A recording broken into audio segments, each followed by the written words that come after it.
تخيلي كده ابنك راجع من المدرسة ومعاه ورقة من المدرس مكتوب فيها نصا: ابنكم ده مخه تعبان وما ينفعش يكمل تعليم، خدوه وقعدوه في البيت وريحونا. ساعتها انت بقى هتعملي ايه؟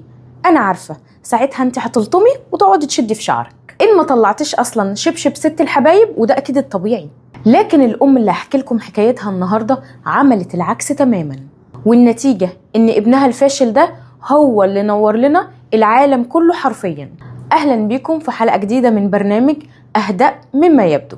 انا شيماء عبيد، والنهاردة هنعرف ليه المشاغب في الفصل احيانا هو اللي بيغير التاريخ، بس بعد ما تروحي تعملي كوباية شاي كشري علشان الكلام تقيل.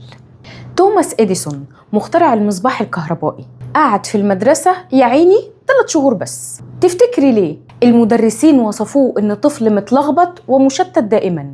كان طفل بيتحرك كتير وبيسأل أسئلة غريبة، ما بيقعدش على بعضه حتى لو ثانية. أمه نانسي بقى كانت مدرسة، وبنظرة ذكية عرفت إن ابنها مش فاشل. تخيلي أمه لو كانت في عصرنا ده وراحت له المدرسة والمدرس قال لها ده ابنك غبي وما بيفهمش، تفتكري رد فعلها هيكون ايه؟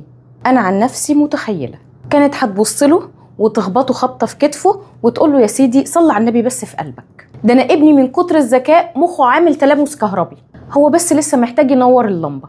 وعلى فكرة ده فعلا اللي حصل. امه علمته في البيت وصبرت عليه وعلى اسئلة ليه اللي مش بتخلص، لحد ما بقى اديسون اللي كلنا عارفينه. من وجهة نظر بقى التربية الخاصة، الحاج اديسون كان عنده فرط حركة وتشتت انتباه. المشكلة ما كانتش في مخه، المشكلة في قالب المدرسة اللي عايز كل الأطفال نسخة واحدة. الطفل مستكشف بيتعلم بالتجربة. الحاجة نانسي فهمت ده، واحنا كمان محتاجين نفهم ده. في أهدأ مما يبدو هدفنا ان احنا نفهم ولادنا صح علشان نطلع أحسن ما فيهم. وقوليلي في التعليقات، هل فعلا حد قبل كده وصف ابنك بصفة سلبية؟